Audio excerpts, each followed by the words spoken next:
Zika umepoteza kwa bao moja kwa sifuri. Kwanza unaweza ukatupa general overview ya mchezo kwa upande wako? Yeah, of course, kitu muhimu najua tulikuwa na face Simba ambayo imetoka kupoteza katika zile shirikisho. Ilikuwa unfortunate, ingekuwa vizuri kama angeshinda lile kombe, lakini sometimes inatokea katika mechi. Of course, ukiangalia Simba kwa sasa hivi nilisema ni timu ambao wanajua kutumia muda, wanajua kutumia space, kwa sababu unaangalia wanacheza 1-2 touches, wanaweza kurun in behind the defense ya mpinzani. Ukiangalia tulijaribu kwa control, dakika 35 ni 0-0. Of course dakika 36 hivi katika wide area mahali ambapo Simba wanacheza asilimia 52 katika mchezo wao, ilikuwa 1 against 1. Nafikiri defender wangu angeweza kutap hiyo mpira vizuri, no goal. So I think tuli concede from Simba, individual mistake sisi wenyewe, but kama coach tuna live na tuna grow out of it. But second half tumecheza very fantastic play. Jonathan Soa akatake on the defender, akatake on the keeper. Reality is a straight penalty and a straight red card. It's 1-1 at halftime. Singida 11 players, 1 goal. Simba 1 goal, 10 players. Game imechange forever. Second half tumecheza sawa 11-11, thank you very much. Tumekuja katika second half, see another situation there. Tumeimpose Simba, tumepush Simba mpaka 25 meters from their own goal. Tumeimpose our game to Simba in the second half. So inamaanisha timu yangu imegrow kwa sababu tunaangalia CAF ticket. Tumelipata na nafikiri upinzani wetu wa leo inatupea kidogo kwa ile ambao tunaita kucontrol emotions zetu, but also kwa resilience, kwa sababu ukikosa penalty mbili, first half 1 penalty, second half 2 another penalty, it's big. That's why tunasema technology may catch up with us. Soon itakuwa similar kila pahali, but for me as a coach I think kwa game, in terms of the game, I congratulate my players how far we are. Lazima tuzidi kuwa na tamaa, tuzidi kuwa na desire, kwa sababu hiyo ndio ligi letu sasa hivi. Imeanza kwa competitive vizuri, tujitayarishe vizuri, tunapatana back to back na Simba, tunarudi Babati for the semi-finals. Maybe nimepoteza katika ligi, I'm winning it in Babati.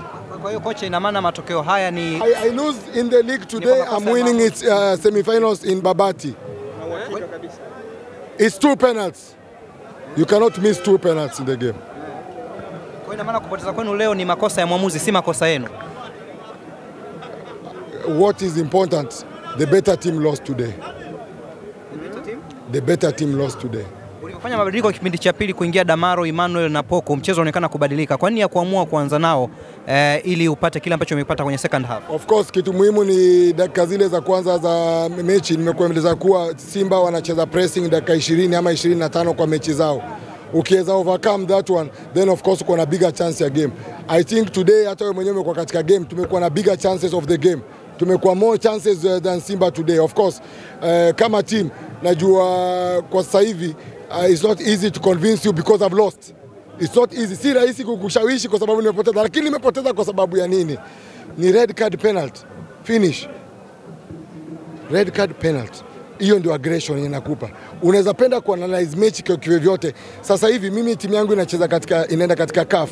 Simba kwa CAF, Azam kwa CAF, Yanga kwa CAF. Sawa.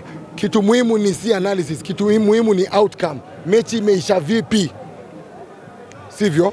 So naweza analyze, lakini the dominance of the game today, maybe Simba walikuwa na fatigue, maybe hawakuwa na fatigue, maybe ningepata 2 penalties ningeshinda.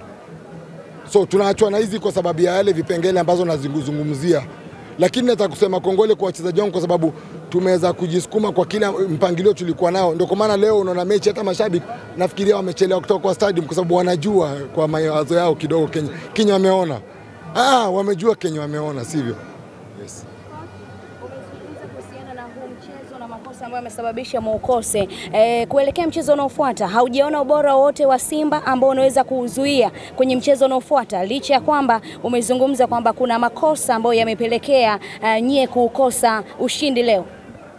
Of course, our way of play kama Singida ukiangalia hivi ndio jinsi tumecheza leo, hivyo ndio tunacheza katika mechi zetu zote.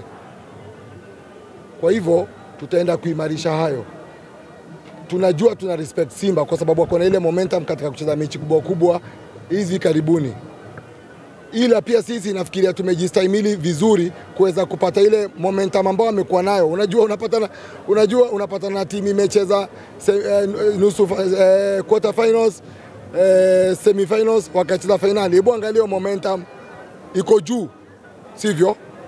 So tumeweza kuwa stop. So kitu muhimu ni kuwa sasa hivi tumebrush shoulders. So tukienda Babati haitakuwa the same. Itakuwa the same. Sawa? Sababu kuna mahali tumevuta from them, kuna pale wamepata kutoka kwetu, but sisi kitu muhimu ni kutry to make sure that tuna turntables in Babati. Hivyo tu. Nachukua hii mechi kama home and away. Back to back. So wamepata leo ushindi. So can we bounce back in Babati? Yes, we can do it.